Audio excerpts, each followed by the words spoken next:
WhatsApp বেচ welcome to my YouTube channel ছুপাৰ ৰোজ। আজি আপোনালোকৰ ওচৰত আপোনালোকে থাম্বেলখন চাই পেলাই চাগে বুজিব পাৰিছে আজি আপোনালোকৰ ওচৰত কি ধৰণৰ কথা পাতিবলৈ আহিছোঁ। মই কোনো ৰোজ বা সমালোচনা কৰিবলৈ অহা নাই, কিছুমান মানুহক সকিয়নি আৰু কিছুমান মানুহক সজাগ কৰিবলৈ আহিছোঁ। ধাৰাবাহিকখন হৈছে ৰেঙত আহিছে, ৰেঙনিত এতিয়া দেখুৱাই আছে। সেইখন ধাৰাবাহিকৰ নাম হৈছে বেগমজান আৰু যোনখন ধাৰাবাহিক পৰিচালনা কৰিছে প্ৰণৱ মহন্তৰ বোলা এজন ব্যক্তিয়ে। আহক আমি ধাৰাবাহিকখনৰ ট্ৰেইলাৰটো চাই লওঁ।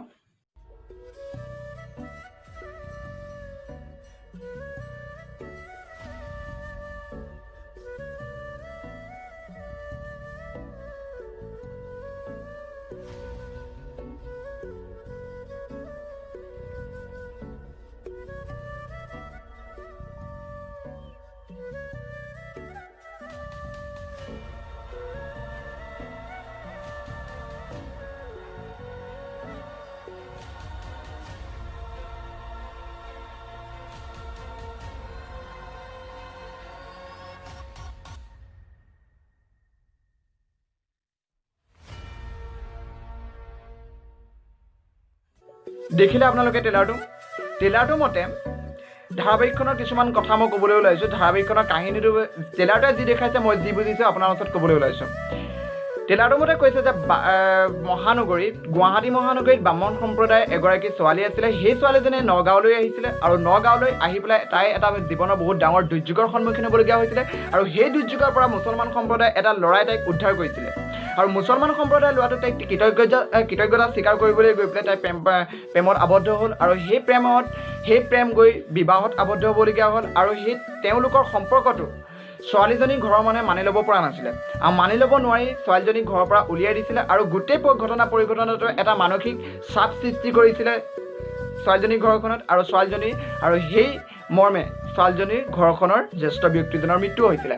আৰু এই গোটেই ঘটনাটো আমাৰ অসমত দৈনন্দিন চলি থকা এটা লজ্জিত ঘটনা হয়।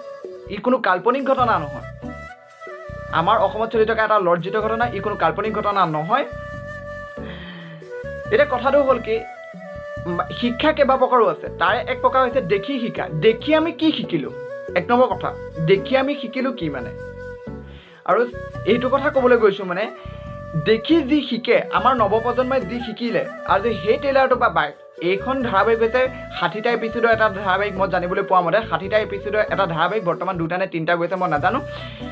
এই দেখি যোনটো শিকিম, আমাৰ নৱপ্ৰজন্মই যোনটো শিকিব, তাৰ পৰা কি লোকচান হ'ব কি লাভ হ'ব আপোনালোকক কোৱাটো মোৰ কোনো প্ৰয়োজন বুলি নাভাবোঁ বৰ্তমান। কথাটো হ'ল ধাৰাবাহিকখনত কিছুমান বহুত অদ্ভুত আৰু বিৰক্তিকৰ দৃশ্যাংশ সংলগ্ন কৰা হৈছে। তাৰে এটা দৃশ্যাংশ হৈছে যে তেওঁ আমাৰ পূজা কৰোঁ দেৱতা গণেশ দেৱতাৰ মূৰ্তি দলিয়াই দিয়া হৈছে আৰু সেইটো কেতিয়াও আমি চাব নোৱাৰোঁ। মানে তেওঁ কি বিবেচনাৰে তেওঁ সেইটো দেখুৱালে মই নাজানো। আৰু 2 নম্বৰ কথাটো হৈছে কি, তাত কিছুমান সংলাপ সংলগ্ন কৰা হৈছে। তাৰে এটা সংলাপ হৈছে শৰ্মাৰ ঘৰ হিচাপে সমাজত আমাৰ এটা নাম আছে, কিন্তু তাত ডাইলগটো বেলেগকেও ক'ব পাৰে মই নাজানো, কিন্তু মই কোৱা সংলাপ আৰু সেই ধাৰাবাহিকখনত কোৱা সংলাপটোৰ অৰ্থ কিন্তু এটাই। এনেকুৱা কিছুমান সংলাপে আমাৰ সমাজত কিছুমান উচ্চ নিচ্চৰ ভেদভাৱৰ সৃষ্টি কৰে। 1 নম্বৰ কথা, আজি যি বিতৰ্ক কৰিবলৈ গৈছোঁ, আজি যি মই সেই ভুল আখুৱাখিনি দেখুৱাই দিবলৈ গৈছোঁ, এইখিনি বিতৰ্ক কিন্তু কোনো ধৰ্মক লৈ নহয়, কোনো ব্যক্তিগত স্বাৰ্থক লৈ নহয়, কোনো ব্যক্তিগত অনুষ্ঠান প্ৰতিষ্ঠানক লৈ নহয়।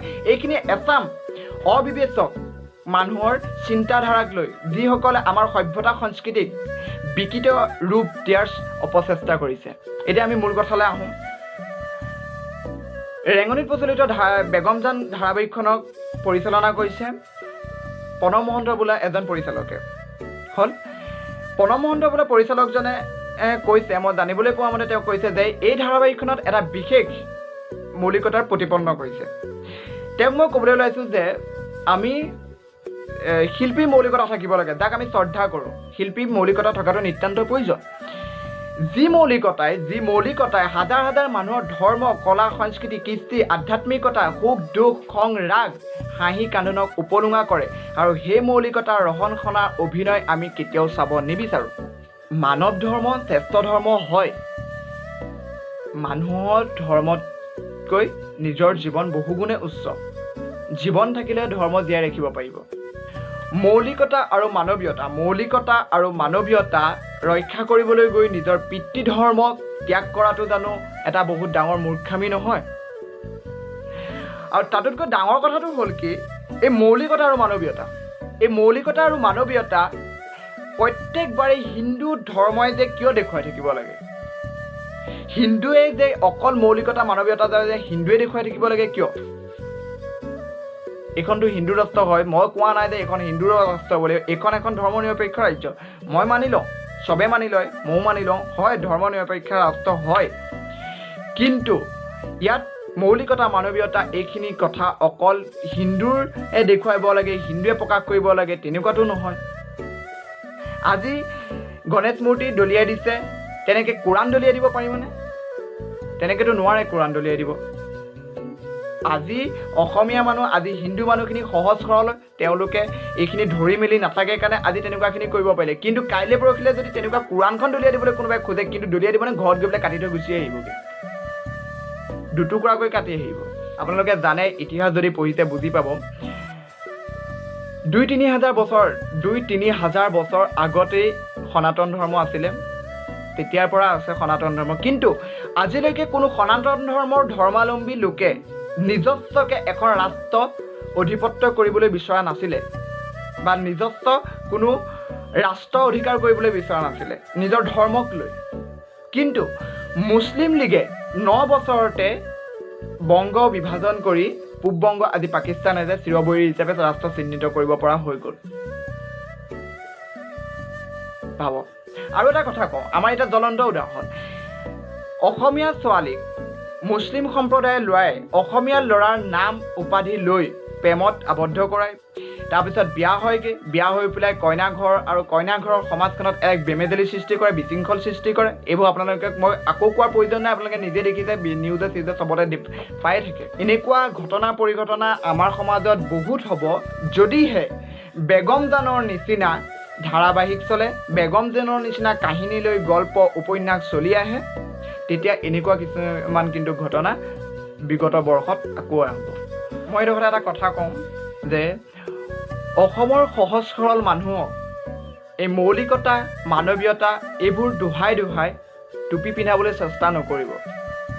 আৰু যদিহে এই ধাৰাবাহিকখন ইমানতে বন্ধ নহয়, ইয়াৰ পিছৰ পৰ্যায় কিন্তু অতি ভয়ংকৰ হ'ব।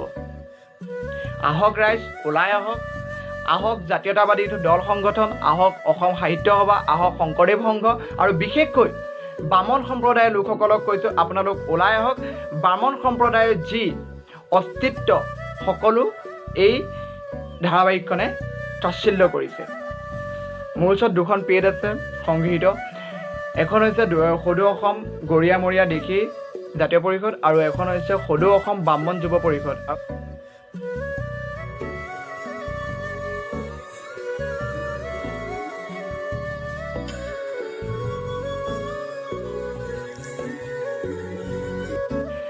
আপোনালোক ওলাই আহক।